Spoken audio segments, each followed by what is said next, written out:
जय श्री कृष्ण। भगवान कृष्ण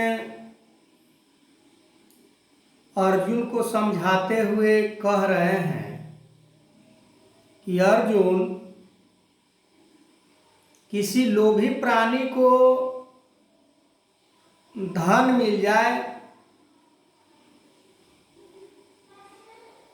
किसी कामी पुरुष को स्त्री प्राप्त हो जाए तो मन ही मन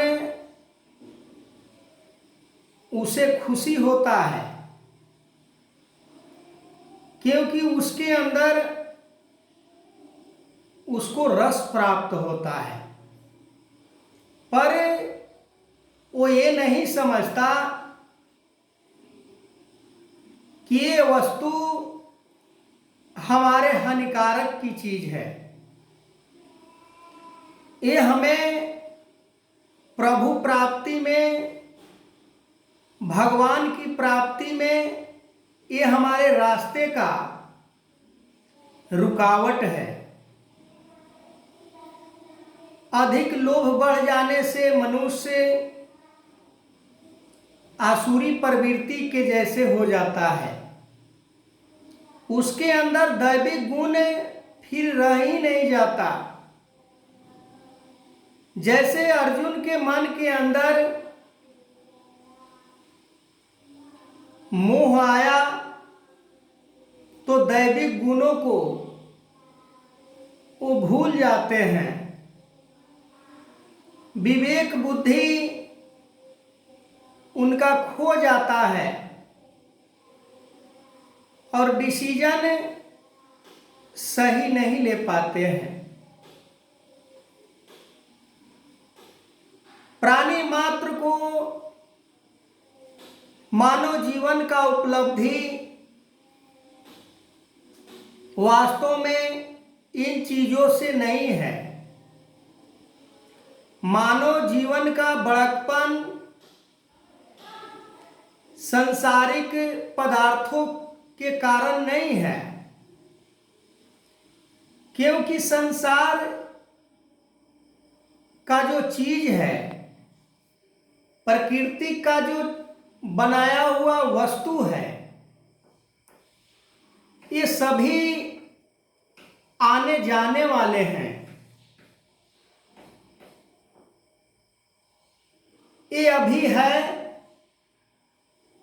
आगे आने वाले क्षण में बदल जाएगा। पर हमारा मन इन प्राकृतिक के चीजों से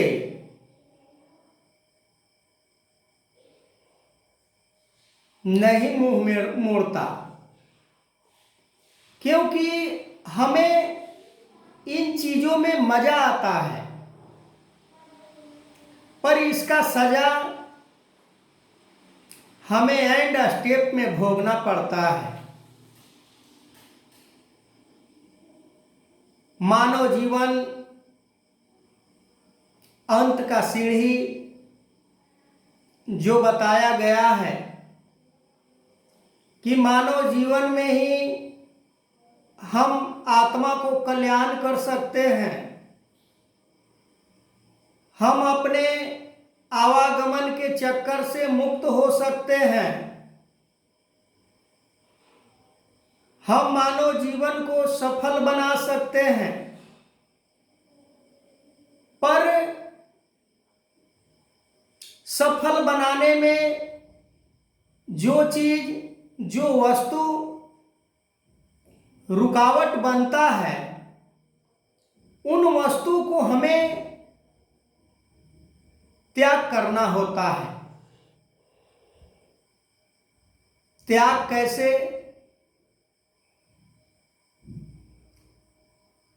सभी कर्म को करते हुए भी निस्वार्थ हो जाना एक त्याग है।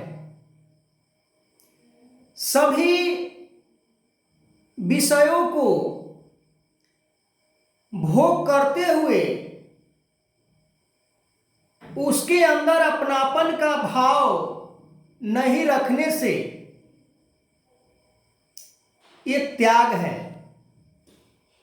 जैसे सूरज निकला हुआ है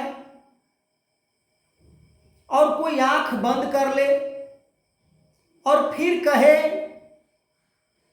कि हमें सूरज दिखाई नहीं दे रहा है, हमारे आंख के आगे अंधेरा छाया हुआ है,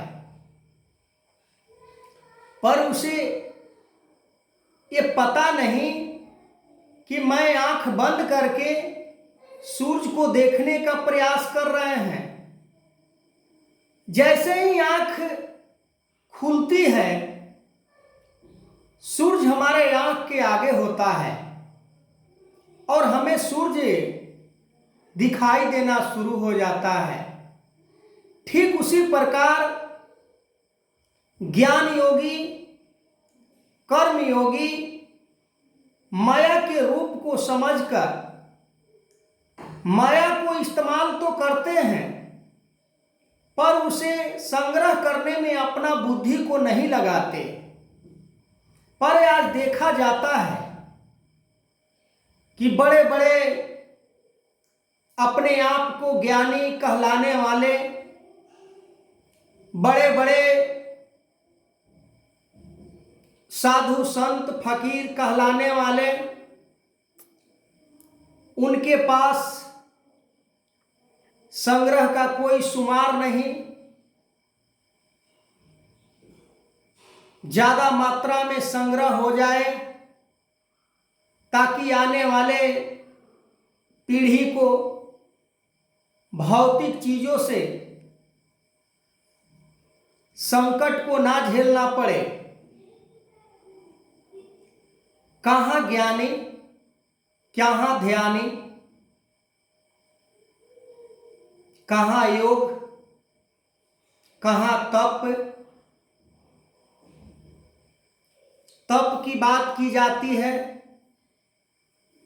योग की बात की जाती है, पर किसी भी चीज की यदि जीवन में अभाव हो जाए तो हम उन चीजों को प्राप्त करने में इतना अपना एनर्जी को इन्वेस्ट करते हैं कि जल्दी से जल्दी हमें प्राप्त हो जाए।